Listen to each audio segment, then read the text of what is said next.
सहनावतु सहनौ भुनक्तु सह वीर्यं करवावहै स्विनावधीतमस्तु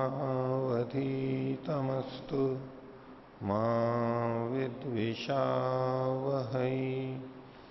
ओम शांति शांति शांति। वेदांत दर्शन की 93वीं कक्षा, वेदांत दर्शन के तृतीय अध्याय का चौथा पाठ चल रहा है। पिछली कक्षा में ये प्रसंग चल रहा था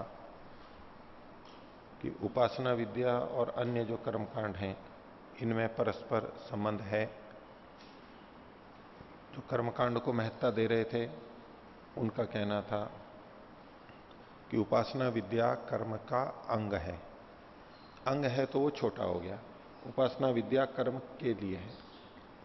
और सिद्धांति का कहना था कि उपासना विद्या का कर्मांगत्व नहीं है, उपासना विद्या अपने आप में अलग है और उसका फल भी अलग है। और उसी के लिए शब्द प्रमाण आदि भी प्रस्तुत किए गए थे। तो पूर्व पक्षी ने यह दिखाया था कि देखो, जो अध्यात्म विद्या उपासना विद्या में लगे हैं वो भी कर्म करते हुए देखे जाते हैं, यज्ञ आदि करते हुए देखे जाते हैं। ऐतिहासिक उदाहरण शास्त्रों के वचन दे दिए।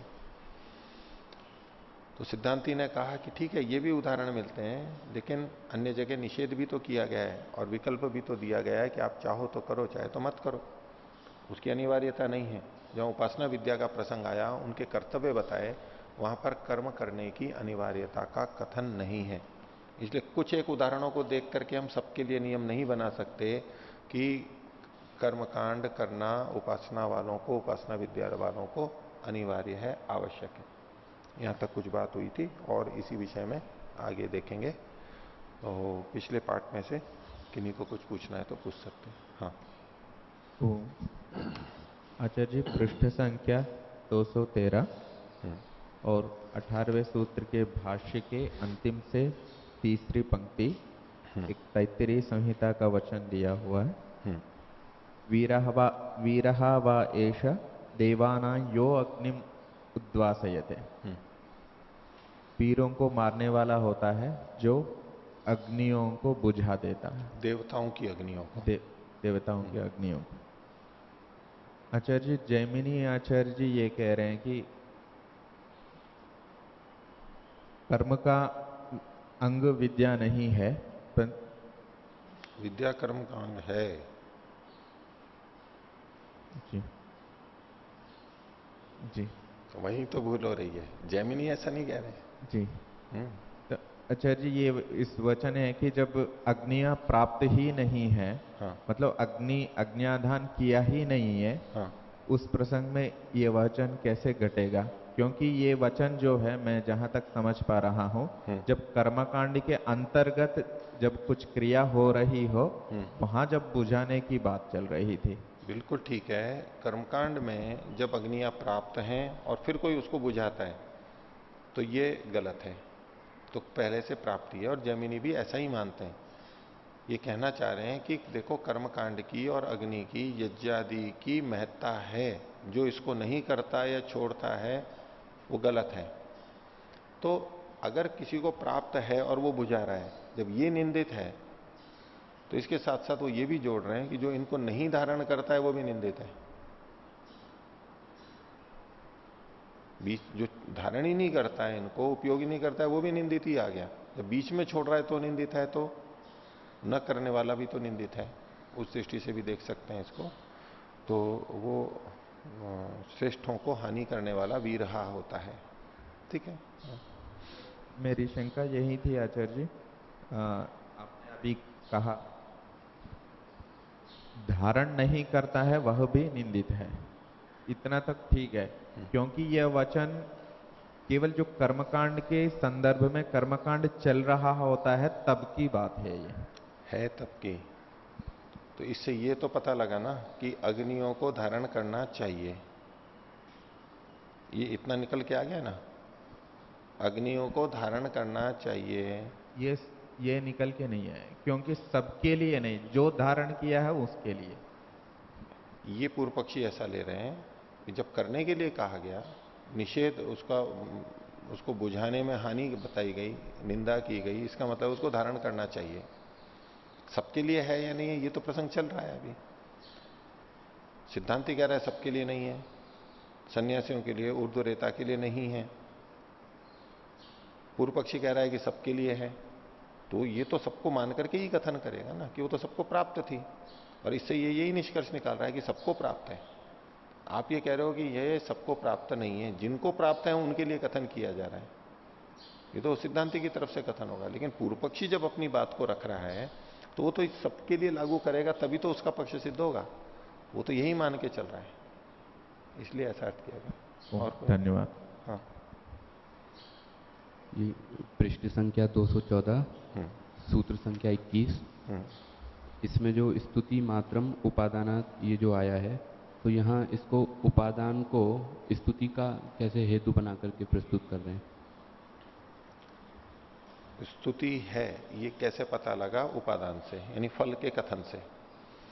तो जब भी हम क्रिया के पहले फलों का कथन करते हैं, ऐसा करने से ये होगा, इसको पाने से ये होगा इत्यादि जो फल का कथन करते हैं और किसी को कह रहे होते हैं, तो जो फल का कथन होगा इससे क्या पता लगा? उस कार्य की स्तुति की जा रही है, दूसरे को प्रेरित कर रहे हैं ना कि आप कीजिए, इससे ये होगा, तो इससे ये होगा, ये फल कथन हुआ और इससे हम उसको प्रेरित कर रहे हैं, स्तुति कर रहे हैं।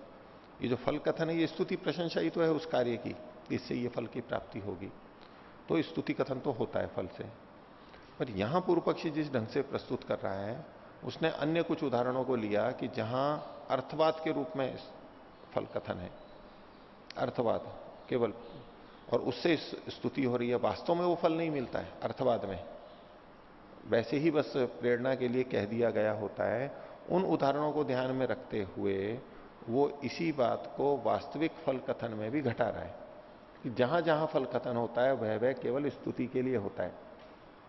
तो फल कथन जहां जहां होता है वो स्तुति के लिए होता है, इसमें कोई दो राय नहीं। लेकिन इसके साथ साथ वो क्या जोड़ रहा है कि चूंकि फल कथन केवल स्तुति के लिए है, वास्तव में फल नहीं होता है वहां पर, ये वो गड़बड़ कर रहा है गलत ढंग से सब जगह, इसका फल होता ही नहीं है, फल कथन तो मात्र स्तुति के लिए होता है, ये गलत दृष्टि जा रहा है। फल कथन स्तुति के लिए होता हुआ भी वास्तविक हो सकता है और अर्थवाद के रूप में भी हो सकता है, वो तो दोनों हो सकते हैं। पर पूर्व पक्षी उसको केवल स्तुति के लिए मान रहा है, वास्तव में फल नहीं होता, और ऐसा करके वो खंडन करना चाह रहा है कि ये जो ब्रह्म विद्या का, उपासना विद्या का विशेष फल कहा गया है, ये तो स्तुति मात्र है, वास्तव में थोड़ा है। सिद्धांति कह रहे हैं नहीं, विशेष फल कथन किया, ये उससे भिन्न है, उससे अधिक फल है, वो मना कर रहा है ये तो केवल स्तुति के लिए है। इतना। और कोई? जी आचार्य जी, पूर्व पक्षी का कथन कि विद्या कर्म का अंग है, इस बात को कई तरीकों से खंडित किया गया, और विद्या जो कर्म का अंग बताया गया था, उस विद्या को ब्रह्म विद्या कहा गया, और फिर साथ ही ब्रह्म विद्या को उपासना विद्या के नाम से भी आगे सूत्रों में ऐसे कहा गया। फिर इसमें प्रश्न ये है कि ब्रह्म विद्या उपासना के साथ भी इसको जोड़ दिया गया, और उपासना अपने आप में एक कर्म भी है, तो कर्म, उपासना और ज्ञान, इन तीनों को हम अलग अलग समझते हैं और मुक्ति के साधनों में इनको हम लेते हैं। तो फिर यहाँ पर ब्रह्म विद्या, उपासना विद्या, फिर उपासना एक कर्म, तो ये सब चीजें एक दूसरे के साथ मिली हुई प्रतीत हो रही हैं, तो घुल मिल गई हैं। तो पहले तो ये समझना चाहिए कि जब हम ये कहते हैं ज्ञान, कर्म और उपासना मुक्ति के लिए आवश्यक है, तीन चीजें हैं ये, और हम इन तीनों को अलग अलग जब समझ करके बात कर रहे होते हैं, ठीक है, ये प्रधानता से कथन है। जिसको हम ज्ञान कह रहे हैं, उस ज्ञान के साथ भी तो कर्म जुड़ा हुआ है, बिना कर्म के हम ज्ञान प्राप्ति नहीं कर सकते। इसी तरह से जो हम कर्म करते हैं उसमें भी ज्ञान जुड़ा हुआ रहता है, करने के साथ साथ हमें अनुभव आता जाता है वहां भी। और इसी तरह उपासना तो एक तरह का कर्म ही है, जप आदि जो भी हम करते हैं, ध्यान करते हैं, वो कर्म ही है, स्तुति करते हैं, ये कर्म ही है वहां पर, लेकिन अलग कर्म है, इसलिए कर्म से भिन्न इसको उपासना के नाम से कथन कर दिया गया। तो ज्ञान कर्म उपासना जिस समय हम कहते हैं तब तीनों को पृथक मानते हुए भी ये हम उसमें ये चीजें एक दूसरे की घुली मिली हुई हैं ये तो कह ही सकते हैं, लेकिन फिर भी हम अलग अलग कहते हैं। इसी तरह से जब उपासना विद्या ब्रह्म विद्या का कथन हो रहा है तो यहां पर बस उपासना से संबंधित बात है, भले ही वहां उसका सीखना ज्ञान और क्रिया दोनों जुड़े हुए हैं, लेकिन फिर भी इसको कर्म से भिन्न ही माना गया है। सब कुछ सम्मिलित है यहां पर। और जो कर्म है, कर्म का मतलब है कर्मकांड, विभिन्न यज्ञ आदि कर्मों का करना, उसको यज्ञ आदि का करना वो बहुत श्रेष्ठ माना गया है। उस दृष्टि से इसको यहां तुलना में लिया गया है। तो इसमें गड़बड़ नहीं है, हम स्थूलता से जैसा प्रधानता से अर्थ लेते हैं वैसे ही लेंगे तो कोई दिक्कत नहीं है इसमें। परंतु आचार्य जी, सांख्य दर्शन में ये आता है कि कोई विकल्प है ना समुच्चय है। किसमें? केवल सांख्य दर्शन में केवल ज्ञान से हाँ, किस विषय में विकल्प और समुच्चय नहीं है और किसका है? मुक्ति के साधनों के विषय में। मुक्ति के साधनों में विद्या का ज्ञान का न तो समुच्चय है न विकल्प है। ठीक है वो बात। कर्म और उपासना का समुच्चय है ना विकल्प है। हाँ, ज्ञान कर्म उपासना का समुच्चय है न विकल्प है। इसको यूं कहिए, ज्ञान के साथ और किसी का समुच्चय नहीं है और न ही विकल्प है। ठीक है वो बात। ज्ञानान मुक्ति, ज्ञान से मुक्ति होती है, ये प्रबल सिद्धांत है ही। तो उसमें कर्म और उपासना को अलग कर दिया गया, केवल ज्ञान को प्रधान कहा गया, और यहाँ पर हम तीनों को एक दूसरे से संबंधित और एक दूसरे पर आश्रित, और मतलब कि एक तरह से ये एक प्रक्रिया है कि कर्म होगा, फिर उसके बाद ज्ञान की प्राप्ति होगी, फिर ज्ञान से उपासना अर्थात साधना या समाधि लगाई जाएगी। तो हाँ। तीनों चीजें एक दूसरे की पूरक हैं, और वहां पर ये कहा जा रहा है कि सिर्फ ज्ञान से मुक्ति होती है। तो देखिए, इस बात का वहां भी खंडन नहीं है। वहां उनका तात्पर्य हमें समझना होगा कि तीनों आवश्यक हैं, ये तो ठीक है, क्योंकि कर्म करने का विधान तो सांख्य भी करता है, उपासना का विधान तो वो भी करता है। उसने कर्म और उपासना की चर्चा न की हो सांख्य ने, योग ने, ऐसा तो नहीं है। केवल ज्ञानी ज्ञान की चर्चा की हो, ऐसा तो नहीं है। लेकिन फिर भी ये जो कथन किया गया, इसका मतलब है कि मुक्ति प्राप्ति की कसौटी आधार ज्ञान बनेगा, कर्म और उपासना नहीं बनेंगे। कर्म और उपासना भी ज्ञान की परिशुद्धता के लिए है। हमने जितना जाना उसके बाद में जो कर्म किया, जो उपासना की, इससे हम अपने उस ज्ञान को पुष्ट करते हैं, परिवर्धित करते हैं, संशोधित करते हैं, गहराई में जाते हैं। अंततः ये ज्ञान के लिए ही है। और मुक्ति की कसौटी ज्ञान है, कर्म और उपासना नहीं है। इस व्यक्ति ने इतने इतने अच्छे कर्म किए हैं, इससे वो मुक्त हो जाएगा, कोई आधार नहीं है ये। कितने भी कर्म किए हो, लेकिन ज्ञान शुद्ध नहीं है तो मुक्ति में नहीं जा सकता। इसी तरह कितनी भी उपासना की हो, घंटों की हो, बहुत लंबे समय तक, कई जन्मों तक की हो, लंबी लंबी उपासनाएं, साधनाएं, तपस्याएं, लेकिन अगर ज्ञान नहीं आया उसको, तो मुक्ति को प्राप्त नहीं कर सकता है। कसौटी तो ज्ञान ही होगा। अविद्या का नाश वो कोई कर्म करते हुए भी कर सकता है, कम उपासना करते हुए कर सकता है, कोई अधिक उपासना करते हुए और कम कम करते हुए, कर्म करते हुए कर सकता है, कोई अनुभव से सीख सीख करके ही ज्ञान प्राप्त कर सकता है, कोई शास्त्रों को पढ़ पढ़ के ज्ञान प्राप्त कर सकता है। दोनों ही तरह से हो सकता है। शास्त्रों को भी जब हम पढ़ते हैं, ये हमारे पूर्वज ऋषियों के बताए हुए अनुभव हैं। जब कई बार हम शास्त्र का और इसका खंडन करने लग जाते हैं तो पढ़ी पढ़ाई बात है, पुस्तकों से क्या होता है, अनुभव से होता है। भाई ये अनुभव ही तो लिखे हुए हैं, पूर्व ऋषियों के लिए, हमारे लिए अभी शब्द प्रमाण है, लेकिन एक व्यक्ति अनुभव तो बता रहा है ना, इतना तो हमें सहायता हो गई। एक तरीका होता है कि हम खुद करें, गलती हो फिर सुधारें, फिर गलती हो फिर सुधारें। हर व्यक्ति ऐसा ही करता रहे तो कैसे होगा जीवन मनुष्यों का? हर व्यक्ति दूसरे से कुछ भी ना सीखे, स्वयं ही करते हुए जो गलतियां हो उससे सीखता जाए, क्या प्रगति होगी? उन्हीं गलतियों को वो हर व्यक्ति बार बार करता रहेगा और उसी में समय लगता रहेगा। हम एक दूसरे की गलतियों से, फिर गलतियों के बाद उन्होंने क्या समाधान किया, उसको थोड़े से समय में जान लेते हैं। जिस बात को कोई व्यक्ति पूरे जीवन में सीखा है, दशकों लग गए उसके, तब वो एक बात समझ में आई उसको और वो लिख करके चला गया। उसको हम एक दिन में, एक घंटे में भी पढ़ सकते हैं, 5 मिनट में पढ़ सकते हैं और सावधान हो सकते हैं। उसको जीवन लग गया पूरा। तो मनुष्यों की जो प्रगति है उसमें दूसरों के अनुभवों का लाभ लेकर के आगे बढ़ने की प्रवृत्ति है, और इससे कोई बच नहीं सकता है। और यही तो शब्द प्रमाण है। वेद का है तो वेद का भी ऐसा ही है, परमात्मा का ऐसा ही ज्ञान अनुभव है। और परमात्मा को छोड़ भी दो तो ऋषियों का, पूर्वजों का जो है तो अनुभव तो हम लेते ही हैं। तो ये तीनों आवश्यक हैं लेकिन अंतिम जो स्थिति है वो ज्ञान ही है। योगांगानुष्ठानात अशुद्धि क्षय ज्ञान रीति अविवेख्याते। योगांगों का अनुष्ठान ये क्रिया कर्म के अंतर्गत आ गया, उपासना भी आ गई इसके अंतर्गत, ईश्वर प्रणिधान भी आ गया इसमें। अशुद्धि का क्षय होगा, ज्ञान की दीप्ति होगी विवेक ख्याति पर्यंत। ये पूरे योग का सार आ गया इसमें। अंत में किसकी प्राप्ति हो रही है, ज्ञान की या उपासना की? उपासना तो साधन बन रहा है, यहां पर यम नियम साधन बन रहे हैं, ईश्वर प्रणिधान साधन बन रहा है, स्वाध्याय साधन बन रहा है, वो जो ज्ञान की प्राप्ति हो रही है। इसलिए अंतिम दृष्टि से, कसौटी की दृष्टि से सांख्य दर्शन का कथन ठीक है। कोई ये ना समझ ले कि ज्ञान को छोड़ो मैं तो कर्म करता रहूंगा और मुक्ति हो जाएगी। कोई ये ना समझ ले कि कर्म और ज्ञान को छोड़ो मैं तो उपासना करता रहूंगा और मेरी मुक्ति हो जाएगी। आपको ऐसे व्यक्ति आज भी खूब मिलेंगे। कर्म करने वाले बहुत कहते हैं मानव सेवा है, ये करेंगे, कर्म करेंगे, बस इसी में ही मुक्ति है, हमारे को तो यही उपदेश मिला है। ठीक है, उपदेश एक स्तर पर ठीक माना जा सकता है, लेकिन अंतिम दृष्टि से तो ये कोई उपदेश नहीं हुआ। अगर उन कर्मों को करते हुए भी वो राग द्वेष में फंस रहा है, ज्ञान आ नहीं रहा है, यंत्रवत पशुवत कार्य करता जा रहा है, पुण्य हो जाएगा, यश मिल जाएगा, उसको संतोष होगा, लेकिन मुक्ति तो नहीं हो सकती उसकी, क्योंकि बाकी सब चीजों में उसको विवेक ही नहीं है। आत्मा का, शरीर का, परमात्मा का, विषयों का, जीवन का लक्ष्य क्या, ये विवेक ही नहीं है, उसको कैसे प्राप्त हो सकता है? और ऐसा ही उपासना में भी फंस जाते हैं व्यक्ति। बिना उपासना, उपासना सबसे अच्छी चीज है, उसमें परमात्मा है और बाकी चीजें तो यूं ही हैं, पुस्तकें तो जड़ हैं, क्या पठन पाठन करना है, ऐसा करके मानस बना हुआ रहता है बहुतों का।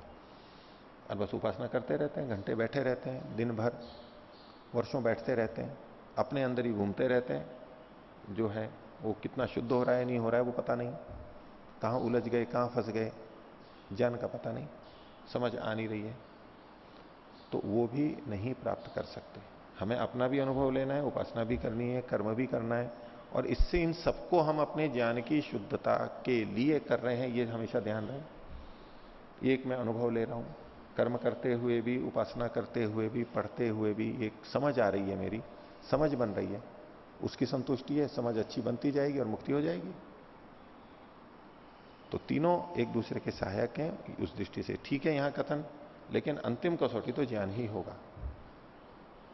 कोई इसका मतलब नहीं है कि हमने कितनी किताबें पढ़ी हैं, कितनी बार पढ़ी हैं, कितनी आवृत्ति की है। कई जने संख्याएं याद रखते हैं ना कि इस ग्रंथ को मैंने इतनी बार पढ़ा है। जैसे जप करने वाले करते हैं ना कि मैंने इस इतनी बार जप किया है, 1,00,000 बार, 1 करोड़ बार, उनके लिए संख्या ही मुख्य हो जाती है।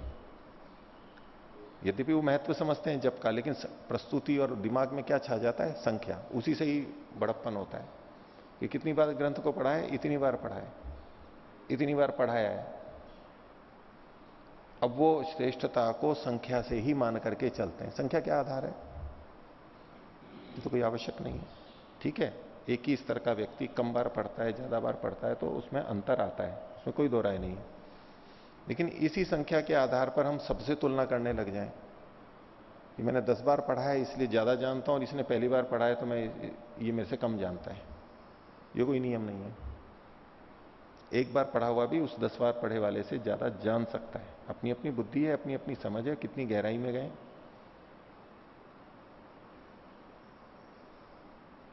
तो इन सब का कोई महत्व नहीं है, हमने उससे सीखा कितना है, अनुभव कितना लिया है, बस वही पता, वही अंतिम चीज है। योग शिविर कितने किए हैं, कहते रहते हैं 5 कर लिए, 10 कर लिए, 20 कर लिए, 25 कर लिए, ये क्या मतलब है उसका?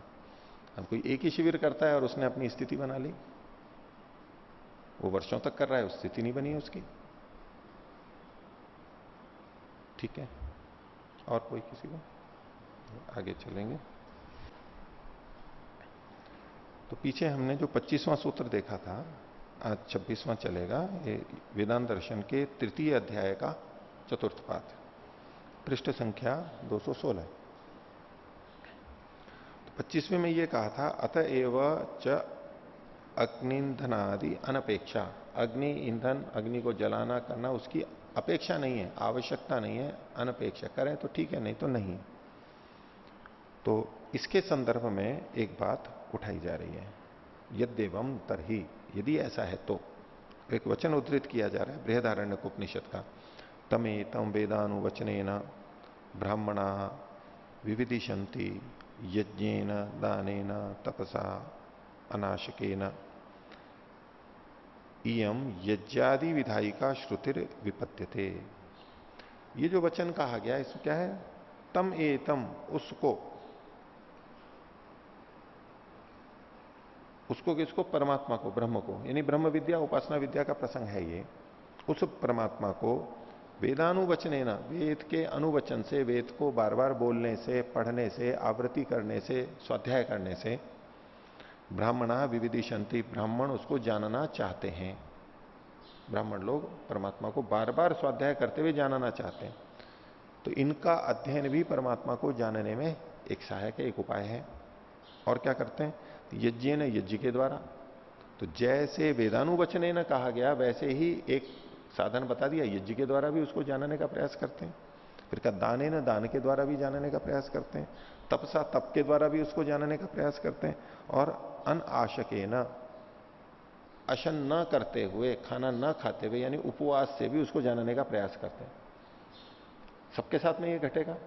तो परमात्मा को जानने के प्रयास में यज्ञ भी तो कहा गया है। परमात्मा को जो जानने में लगा हुआ है उसको ये सब चीजें करनी होंगी, अलग अलग नहीं, अलग अलग समय में करेंगे, लेकिन सब चीजें करनी है, ये इस वाक्य से पता लग रहा है। उसको वेद का स्वाध्याय भी करना होगा, यज्ञ भी करना होगा, तप भी करना होगा, उपवास भी करना होगा, दान भी करना होगा। ये सब चीजें हैं, इनसे वो परमात्मा को जानता है। इस वचन के द्वारा पूर्व पक्षी कहना चाह रहा है कि यज्ञ भी यहां कथन किया गया है और वो ब्रह्म की प्राप्ति में उपाय के रूप में बताया गया, तो वो अनिवार्य है, वो करना ही पड़ेगा। ब्रह्मोपासक उसको हटा दें, ये ऐसा नहीं हो सकता, साथ में लेगा ही होगा, ये वचन कह रहा है। तो यदि आप ये कहते हो कि ब्रह्मोपासकों के लिए यज्ञ करना अनिवार्य नहीं है, तो ये जो शास्त्र वचन है ये खंडित होगा, इसके विरुद्ध जाओगे आप। ठीक है, तो इयम यज्ञादि विधायिका श्रुतिर विपद्यते, वो विपन्नता को, नाश को प्राप्त होगी। अत्रोच्यते, अब इसके विषय में उत्तर दिया जा रहा है। भूमिका में आक्षेप है, प्रश्न है, और सूत्र में उत्तर दिया जा रहा है। 26वां सूत्र, सर्वापेक्षा च यज्ञादि श्रुते है अश्ववत। ये यज्ञादि श्रुते है, यज्ञादि की जो श्रुति है इन वचनों में, ये सर्वापेक्षा, सबकी अपेक्षा से है, सबको ध्यान में रखते हुए ये की गई है। सबको मतलब सबके लिए है ये केवल मुक्ति प्राप्ति करने वाले हैं उनके लिए नहीं, सबके लिए है। कैसे, अश्व के समान। वो अश्व के समान क्या है, उसको उदाहरण भाष्य में ही देखेंगे।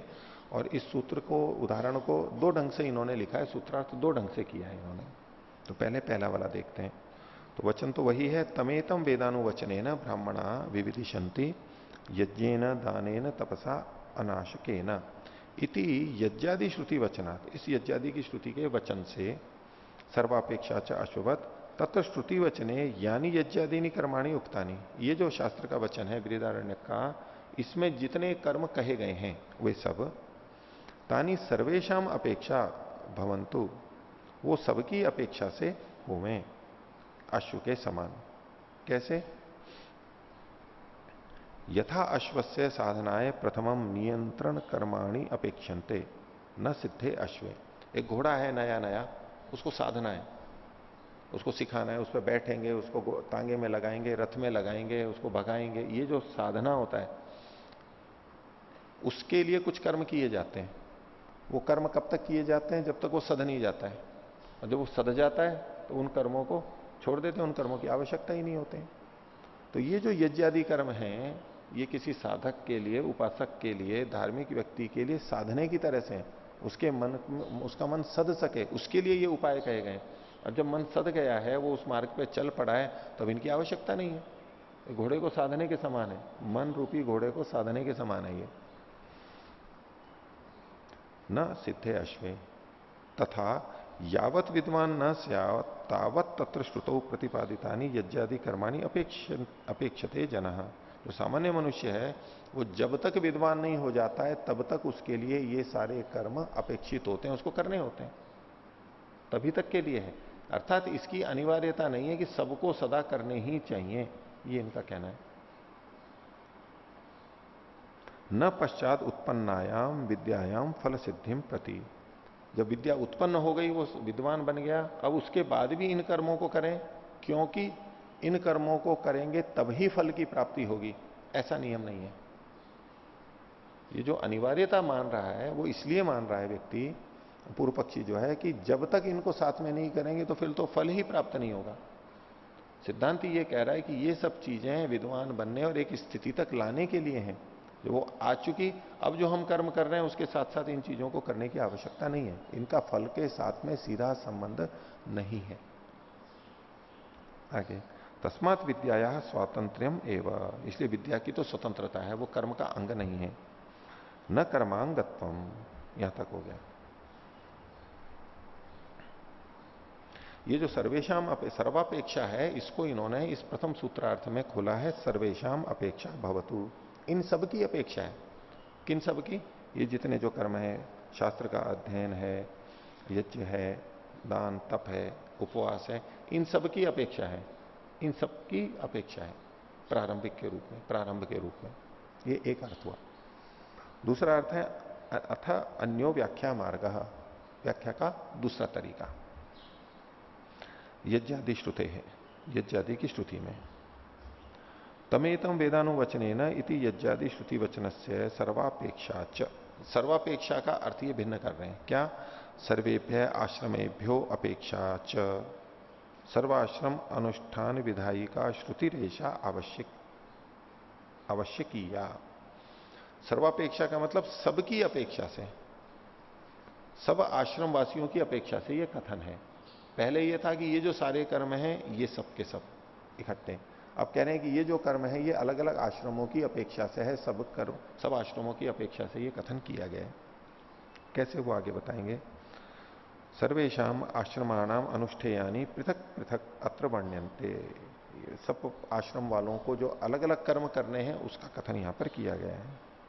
तो कहा चत्वारी खलु अनुष्ठेयानी, यहां अनुष्ठान के योग्य चार चीजें हैं। चत्वारो ही आश्रमा संति, और आश्रम भी चार हैं। तत्र एककस्य, इसमें इन्होंने एकैकस्य या तो होना चाहिए लेकिन लिखा नहीं है, एककस्य लिखा हुआ है। एककस्य एककम अनुष्ठेयम वर्ण्यते, यह वचन इन्होंने ऐसा ही लिख रखा है, या तो एकैकस्य एकैकम ये तो कर सकते हैं, फिर एकक शब्द लिखा है इन्होंने, एक एक के लिए एक एक कर्म वहां पर वर्णित किया गया है। तो कैसे? वेदानुवचनम वेद प्रवचनम संन्यासस्य, जो यहां पर सबसे पहला वेदानुवचन था, वेद का प्रवचन था, वो सन्यासी के लिए है। यज्ञों गृहस्थस्य, गृहस्थ के लिए यज्ञ है। दानम वानप्रस्थस्य, वानप्रस्थी के लिए दान का विधान किया गया। तो वानप्रस्थी के लिए दान का विधान किया गया, उसके लिए इन्होंने मनुस्मृति का एक वचन दिया, दाता नित्यम अदाता अदाता च। क्यों? वानप्रस्थी के कर्तव्यों में क्या है कि दाता, उसको देने वाला होना चाहिए नित्य ही, और अदाता च, और लेने वाला नहीं हो, अनादाता। हाँ, दाता और अनादाता, मतलब आदाता नहीं होना चाहिए, लेने वाला नहीं हो, दाता और आदाता उल्टा जो होता है, गमन आगमन। तो दाता देना और आदाता मतलब लेने वाला, दाता देने वाला, आदाता लेने वाला, और अनादाता न लेने वाला। तो वानप्रस्थी के लिए देखो ये बात कह दी गई, तो केवल देना चाहिए वानप्रस्थी को, लेना नहीं चाहिए वानप्रस्थी को। वानप्रस्थी भिक्षा नहीं ले सकता, इस पर भी काफी चर्चा चलती है ना कि वानप्रस्थियों का क्या कर्तव्य है। तो उसके अंदर है कि वानप्रस्थियों को लेना नहीं चाहिए। इसमें ये जो श्लोक है मनुस्मृति का 6-8 है, तो इसके अतिरिक्त वैसे संस्कार विधि में वानप्रस्थ प्रकरण के अंदर स्वामी दयानंद जी ने भिक्षा का भी उल्लेख किया है कि भिक्षा लेनी चाहिए। अब यूं हम अनादाता लेंगे कि उसको कुछ नहीं लेना चाहिए, मतलब तो भिक्षा ही नहीं लेनी चाहिए उसको, भिक्षा भी तो उसमें आ जाएगी। तो लेकिन वहां भिक्षा का उल्लेख है। और इसी तरह से मनुस्मृति में ही ये अभी हमने जो देखा ना, दाता नित्यम अनादाता, ये 6-8 है, और इसी में आगे 6-27 एक श्लोक आता है, 6-27। तो उसमें भैक्ष्यम आहरेत, भिक्षा को लेवे, ये कथन आया है वहां पर। मन उसी के लिए, वानप्रस्थी के लिए कि भिक्षा को लेवे, भिक्षम आहरेत।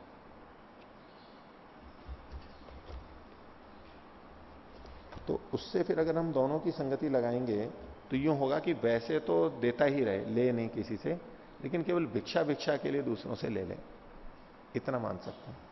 और भिक्षा भी किन से ले, देखो बड़ा उस समय के हिसाब से उन्होंने जो भी लिखा, लेकिन बड़ा कठिन लिखा हुआ है, हर किसी से भिक्षा लेने का नहीं है। उसमें क्या लिखा, तापसेषु एव विप्रेषु यात्रिकम भैक्षम आहरेत। जो तपस्वी हों और विप्र हों, इसका अर्थ संस्कार विधि में क्या, जो जंगल में पढ़ाने और योगाभ्यास करने हारे तपस्वी हों। जंगल में पढ़ाने और योगाभ्यास करने वाले। अब जंगल में भी गए तो पढ़ाना तो वहां पर भी है, पढ़ाना तो है ही स्वाध्याय शब्द का, लेकिन पढ़ाना भी स्वामी जी ने लिखा है। एक और भी श्लोक आएगा अभी, उसमें भी स्वामी दयानंद जी ने स्वाध्याय का मतलब पढ़ना और पढ़ाना दोनों लिख रखा है। अब आप एक प्रक्रिया देखना, आजकल जो थोड़ा प्रचलन में आ गया है, जो साधक होते हैं वो स्वाध्याय के लिए तो खूब करते हैं, हाँ स्वाध्याय तो ठीक है, लेकिन अगर उनको कहो कि पढ़ा रहे हैं तो बोले नहीं ये योग में बाधक है। पढ़ाने को वो अलग ढंग से देखते हैं, पढ़ने को तो ठीक देखते हैं, लेकिन पढ़ाने को अलग ढंग से देखने लगते हैं। वो यूं देखते हैं जैसे कि पढ़ाना तो लोकेशना से युक्त है, बाहर का काम हो गया, बड़ा काम हो गया, झंझट हो गया, योगाभ्यास में बाधा करेगा। जबकि पढ़ाना भी तो, पढ़ना तो है ही उसके साथ साथ, बल्कि पढ़ाते समय और विचार होता है, अधिक गंभीरता में जाता है, अधिक बुद्धि से विचार करता है, गंभीरता में जाता है। तो पढ़ते समय उतना समझ में नहीं आता जितना पढ़ाते समय आने लग जाता है, सबके साथ होता है। तो महर्षि ने यहां लिखा, जंगल में पढ़ाने और योगाभ्यास करने वाले तपस्वी और यात्रिकम भैक्षम आचरित, यात्रा के लिए जितना चाहिए ना, जीवन यात्रा के लिए, जीवन निर्वाह के लिए, बस उतना ले। भिक्षा का विधान केवल उतना ही है। और जिसको आवश्यक हो, जब दाता और अनादाता लिख दिया, देना चाहिए और लेना नहीं चाहिए, तो जो समर्थ है उसके लिए तो वो हो गया। लेकिन मान लो किसी के पास नहीं है, वो क्या करेगा, वहां ये अनादाता की विधि को लेकर के कि बोलो नहीं मेरे को तो लेना ही नहीं है किसी से, ऐसा करेगा नहीं। भिक्षा का फिर भी उसको अधिकार है, और यदि अपने पास है तो भिक्षा भी नहीं लेनी चाहिए उसको। ये वानप्रस्थी के लिए विधान हो गया। गृह मेदेशु चान्येशु द्विजेशु वनवासीशु, जो घर में यज्ञ करते हैं, द्विज हैं, वन में रहते हैं, उसी तरह उनसे ले, केवल अन्य गृहस्थियों के घर में जा जा करके नहीं ले। वानप्रस्थी कहां से लेगा, जहां वो जंगल में रह रहा है वहां जो दूसरे सन्यासी हैं, तपस्वी हैं, समर्थ हैं, उनसे लेगा केवल। नहीं तो वो वन से गांव में आएगा, बार बार गांव के लोक व्यवहारों में बीच में आएगा, उस तरह का खाना लेगा, करेगा, तो वो भिक्षाचरण नहीं है उस तरह का।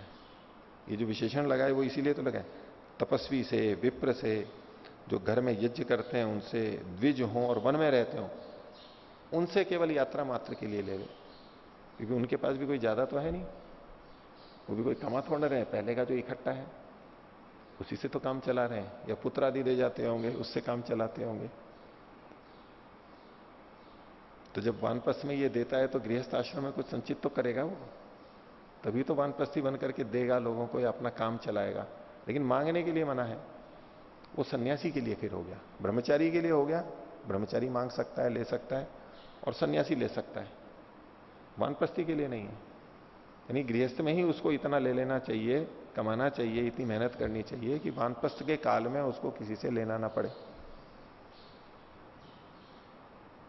तो आजकल की पेंशन व्यवस्था सरकार ने चालू कर रखी है, वैदिक विधान को लागू करने के लिए भी इनको कोई चिंता नहीं हो, पर लोग उसका प्रयोग वैसे नहीं करते।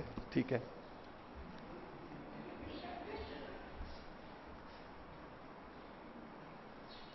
तो वानप्रस्थियों के लिए क्या, दानम, वहां जो कर्म किए गए हैं, वेदाध्ययन सन्यासी के लिए, और यज्ञ गृहस्थ के लिए, दान वानप्रस्थी के लिए। आगे कहा तपो ब्रह्मचर्यम ब्रह्मचर्याश्रमस्य, तप का मतलब यहां इन्होंने ब्रह्मचर्य ले लिया, और ब्रह्मचर्य तो ब्रह्मचर्याश्रम वाली स्त्रियों के लिए होगा। और तप से ब्रह्मचर्य क्यों ले लिया, तो उन्होंने कहा ब्रह्मचर्येण तपसा देवा मृत्युम अपाग्नता, तो ब्रह्मचर्य को तप कहा ही गया है, तो तप से ब्रह्मचर्य को ले लिया उन्होंने। ये तीसरा आश्रम आ गया। आगे तदित्थम, चारों आश्रम आ गए। तदित्थम अनुष्ठेयम सर्वम, इस प्रकार सबको अनुष्ठान करना चाहिए जो जो जिस इस आश्रम में है। अश्ववत, अश्व के समान।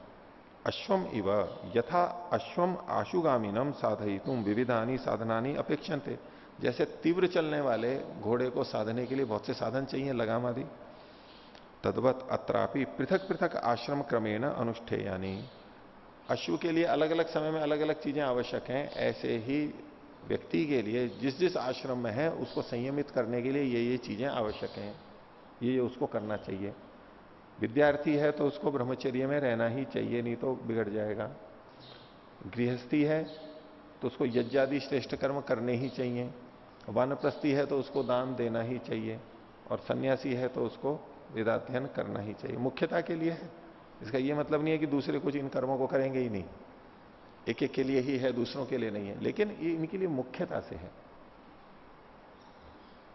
आगे, तेनापि विद्याया स्वातंत्र्यम नापगच्छति, तो विद्या की स्वतंत्रता तो इससे भी नहीं जाती है। न च कर्मांगत्वम सिद्ध्यति, इससे कर्म का अंगत्व सिद्ध नहीं होता है। विद्या यानी वेदाध्ययन हो गया और यज्ञ अलग हो गया, तो इससे अंगत्व तो सिद्ध नहीं हुआ।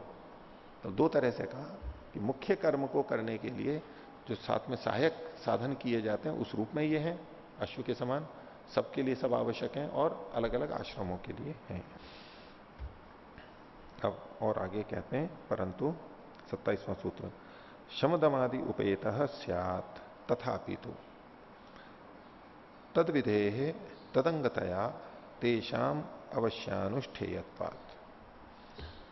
शम दम आदि, शम दम तितिक्षा उपरति इत्यादि जो बातें कही गई हैं जो कि साधना से युक्त हैं, उपासना विद्या से युक्त हैं, वो चीजें इनसे उपेता स्यात्, इनसे युक्त होवे व्यक्ति, ये होना ही चाहिए सबके लिए। तथापि तो मतलब कुछ और कुछ नहीं हो, यज्ञादि ना करे, लेकिन इनसे युक्त तो उसको होना ही चाहिए, ये इसके लिए अनिवार्य है। भाष्य देख लिए, तथापि शमदमादि साधनोपेत स्यात् मुमुक्षु, मुमुक्षु को इनसे युक्त होना चाहिए। इसकी पुष्टि के लिए एक प्रमाण देते हैं ये बृहदारण्य का, तस्मात् एवं वित्त, इस प्रकार से ऐसा जानने वाला, पीछे जो उन्होंने कुछ वर्णन किया है, ऐसा ऐसा जो जानने वाला है, एवं वित्त, वो शांत हुआ, ये मन के स्तर पर है शांति, यानी अनुद्वेगी हो, उद्वेग उसमें नहीं पैदा हो। दानतः, यानी ये इंद्रियों के स्तर पर है, इंद्रियों का उस पर उसको संयम हो। उपरति, विषयों से जो हटा हुआ हो। तितिक्षु, यानी सहिष्णु हो, सुख दुख आदि को सहन कर सकता हो, तितिक्षु हो। समाहित हो, इंद्रियों एकाग्र हो, समाधिस्थ हो, वृत्ति को रोके, समाहितो भूतवा, ऐसा हो करके आत्मनि एव आत्मानम पश्यति, अपने में ही परमात्मा को देखता है। आत्मनि मतलब जीवात्मनि, आत्मानम यानी परमात्मानम पश्यति, अपने अंदर परमात्मा को देखता है, बाहर जाने की जरूरत ही नहीं है।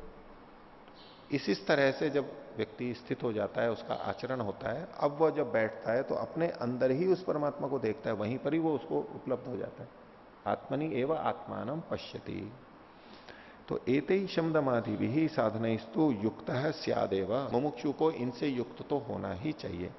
यतः, क्योंकि तेषाम अवश्यानुष्ठेयत्वात्, तेषाम शमदमादि नाम अनिवार्यानुष्ठेयत्वात्, इनको तो अनिवार्य रूप से, आवश्यक रूप से अनुष्ठान करना ही चाहिए, कोई भी हो। तदंगतया तद्विधे है। तद्विधेय का मतलब है कि तत् का मतलब है शमदमादि, विधेय मतलब उनका विधान होने से, क्योंकि शमदमादि का विधान किया गया है इसलिए तद्विधेय। और तदंगतया का मतलब है उसके साधन रूप में होने से, उसके मतलब है ब्रह्म विद्या के, ये सब उस ब्रह्म विद्या के साधन के रूप में होने से इनकी विधि की गई है, और ये विद्या के साधन के रूप में है, इसलिए इनका अनिवार्य अनुष्ठान करना चाहिए। तो तेषाम तदंगतया तद्विदेश्च शमदमादि अंगत्वेन विद्याया, और तद्विधानात शमदमादि विधानात, तो विधान में तो कोई बात ही नहीं है, शमदमादि का विधान किया गया। तदंगतया को इन्होंने ऐसे खोला है, शमदमादि अंगत्वेन विद्याया, विद्या के शमदमादि का अंग होने से। तो वाक्य से यह प्रतीति हो रही है कि विद्या शमदमादि का अंग है, ऐसा नहीं लेना है यहां पर। शमदमादि विद्या के अंग है, शमदमादि विद्या के अंग है। तो ते शमदमादयो अनुष्ठया एवं, उनका तो अनुष्ठान करना चाहिए। कर्मकांड ना करे, अग्निहोत्र ना करे, लेकिन इनका पालन तो करना उसको आवश्यक है।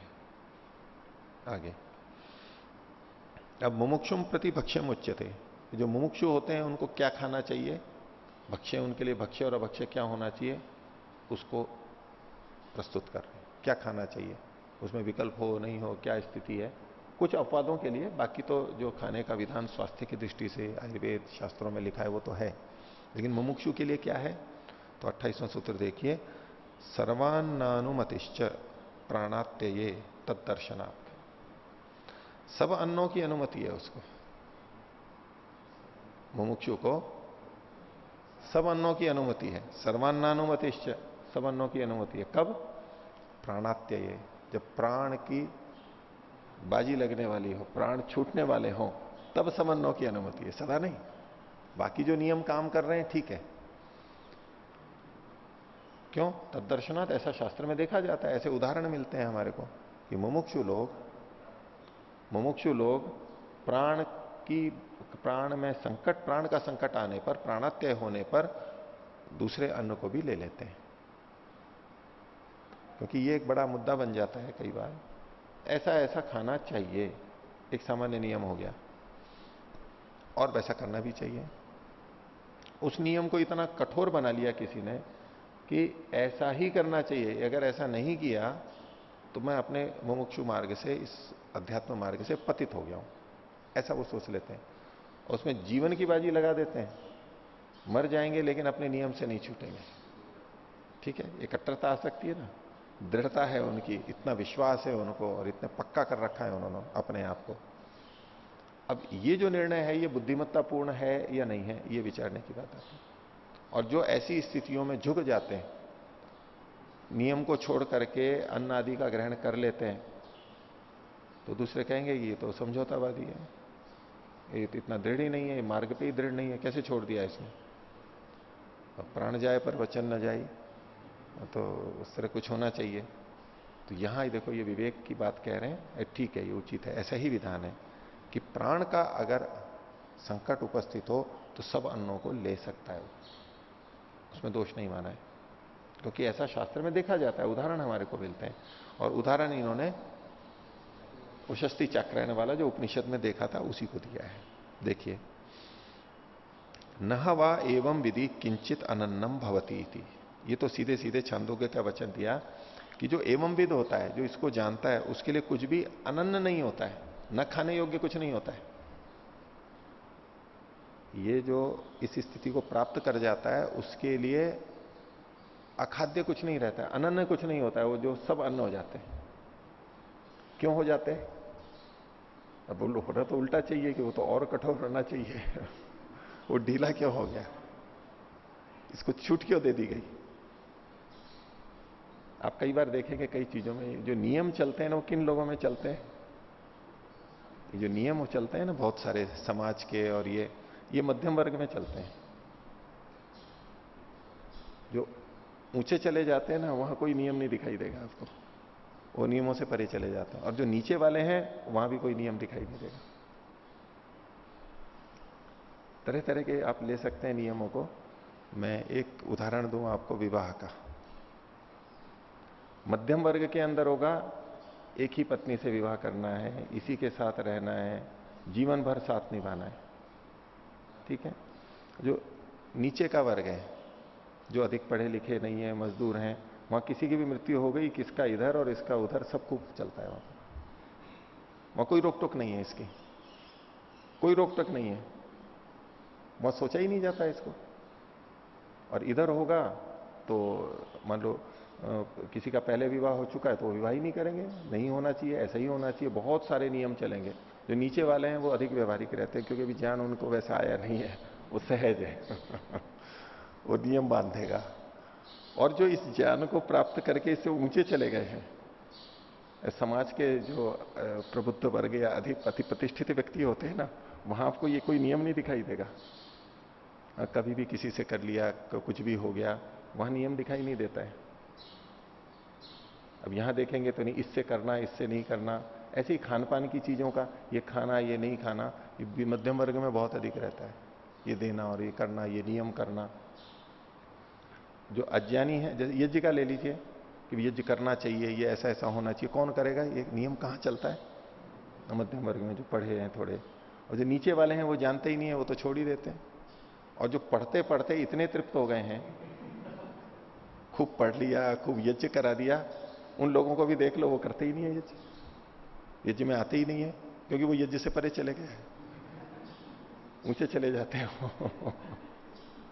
तो ये जो नियम चलते हैं वो बीच वालों में चलते हैं, ना तो नीचे में चलते हैं, ना उसमें। आप चाहे लौकिक नियमों को देख लेना, और जो ये जो वर्जनाएं हैं और हैं, वो बीच के लोगों में ही चलती हैं अधिकतर, वहीं उसको बहुत बड़ा माना जाता है। बाकी तो ये वर्जनाएं टूट जाती हैं, रहती ही नहीं है। तो ये जो ब्रह्म, ये जो एवं वित्त है, इसके लिए न किंचन अनन्नम भवती, उसके लिए कुछ अनन्य रहता नहीं, ये ऊपर वालों की श्रेणी में चला गया, अब उसके लिए कुछ अनन्य नहीं रहता है। इसका खाना, इसका नहीं खाना, वे प्याज लहसुन नहीं खाने मान लो, वे क्यों नहीं खाने? कि तामसिक होते हैं और अध्यात्म के लिए ठीक नहीं है। वो इसलिए कि उन पे उसका बहुत अधिक प्रभाव पड़ता है, वो इतने समर्थ नहीं होगी कि उससे रोक पाते हो अपने को, उसके पे दुष्प्रभाव आ जाता है। लेकिन आगे चल के किसी का मन इतना प्रबल हो गया, अब उस पर इनका प्रभाव ही नहीं पड़ता है, तो ले लेता है। वर्जना टूट गई उसके लिए, वर्जना टूट गई, कुछ भी फर्क नहीं पड़ता है उसको। जैसे गाड़ियां चलती हैं, इस गाड़ी को यहां चलाना है, नहीं चलाना है, पंचर हो जाएगी और इसका पत्थर चुभ जाएगा, ये हो जाएगा, तो चुन के चलाते हैं, नहीं यहीं चलाना है, यहां नहीं चलाना है। नंगे पांव हो या अकेला हो तो कहीं भी चला जाता है। लेकिन जो गाड़ियां होती हो और टैंक बन गया हो किसी का, तो और टैंक को कहीं भी ले जाओ, कोई बात ही नहीं है उसके लिए, कोई फर्क ही नहीं पड़ता है उनको इन बातों का। तो ऐसे ही अन्न की दृष्टि से, चाहे अन्न में प्याज लहसुन ले लो, मिर्च मसाले ले लीजिए, और चीज ले लीजिए, इसी तरह से किसका ये अन्न है उसका भी फर्क किनको पड़ेगा? तो बीच वाले। क्योंकि जिससे अन्न ले रहे हैं उसका प्रभाव हमारे को लगने लगता है कि हमने इससे लिया, ये ऐसा कर्म करता है, ये अच्छा नहीं है, और हम उससे प्रभावित हो जाते हैं। इसमें वैशेषिक में भी जो आता है, तस्य समभि भी आहार तो दोष है, ये जो गलत अन्न से लेते हैं उसमें दोष क्यों आता है? उनका धन लेते हैं, क्योंकि उनसे व्यवहार करने में दोष शुरू हो जाता है। अपने आप में अन्न में, धन में दोष नहीं है, वो तो गलत जगह था, उससे अच्छी जगह लग रहा है, लेकिन उनसे व्यवहार करने में हमारे को दोष उत्पन्न हो जाता है। हम उनके साथ रहते हैं, उनकी मानने लगते हैं, और हम भी वैसे ही बन जाते हैं। इसलिए गलत व्यक्ति से नहीं लेना चाहिए।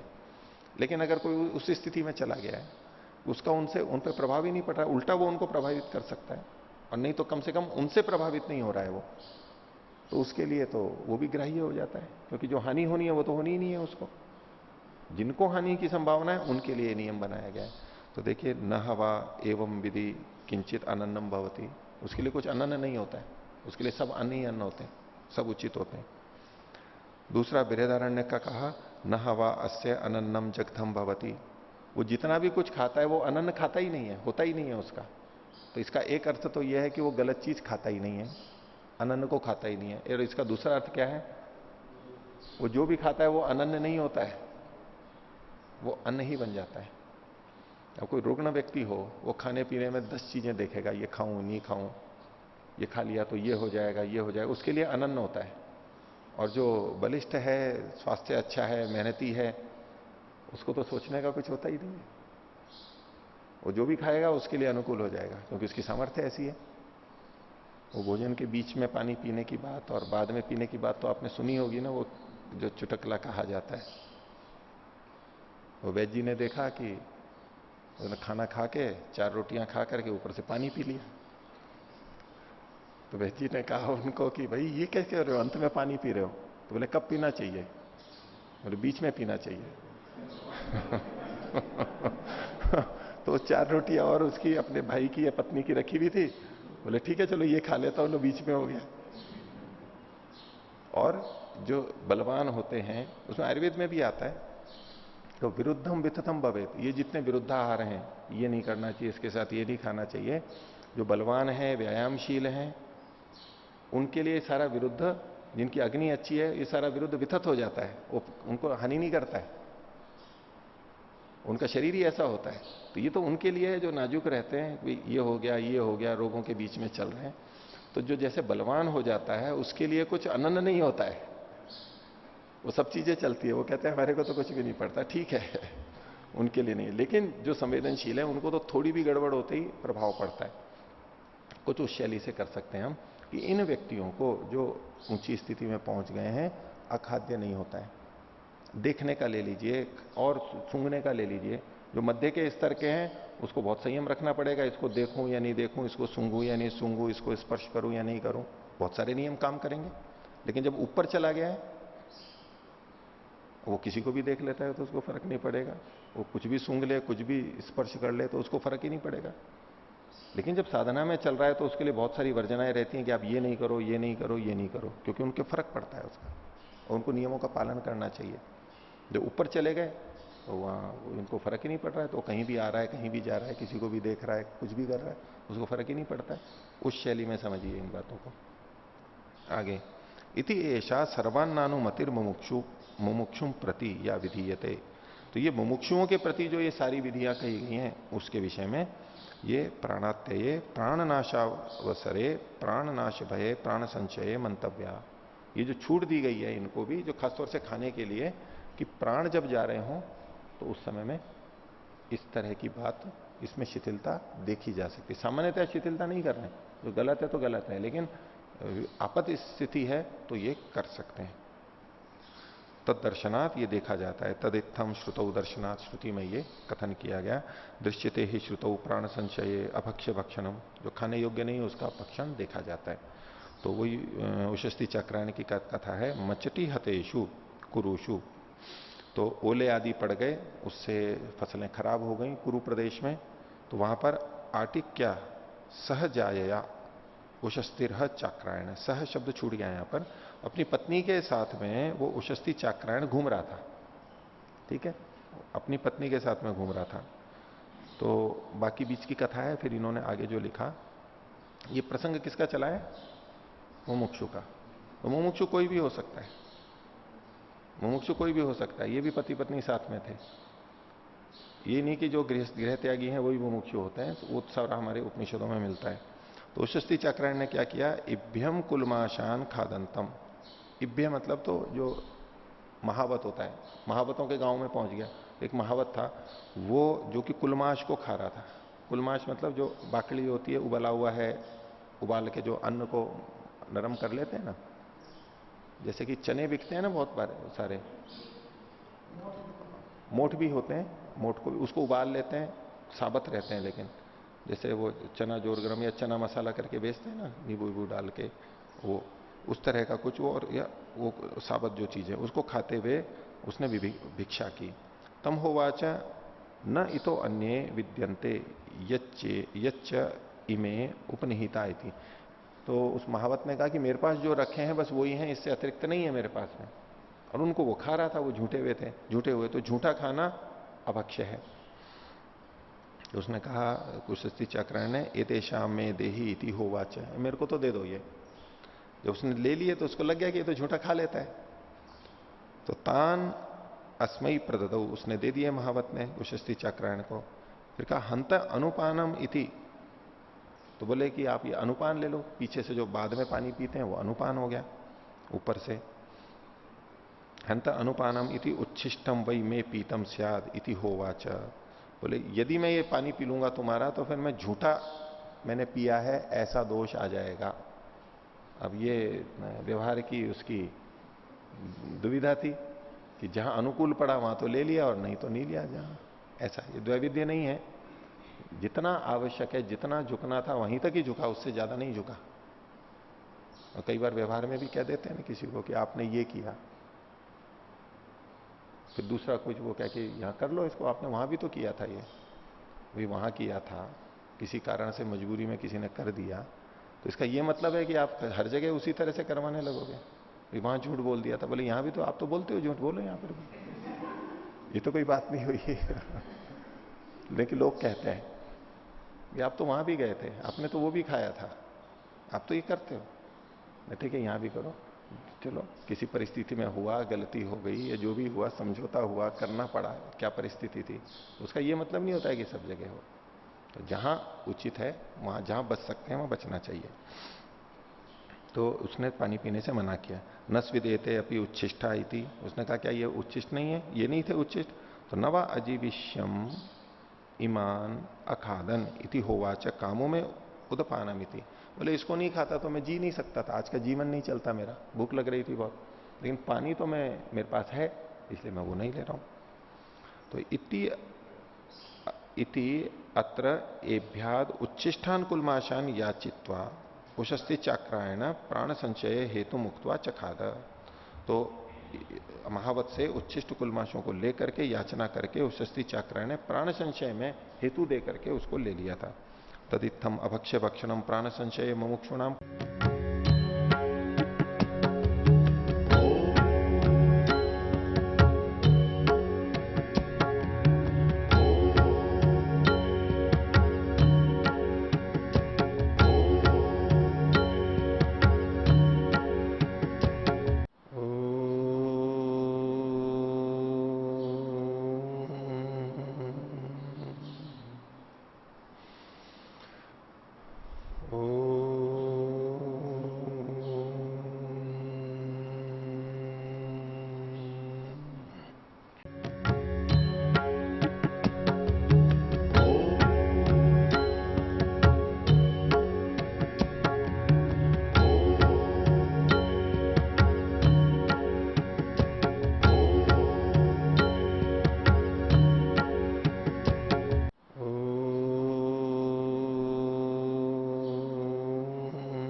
सहनावतु सहनौ भुनक्तु सह वीर्यं करवावहै स्विनावधीतमस्तु मा विद्विषावहै। ओम शांति शांति शांति।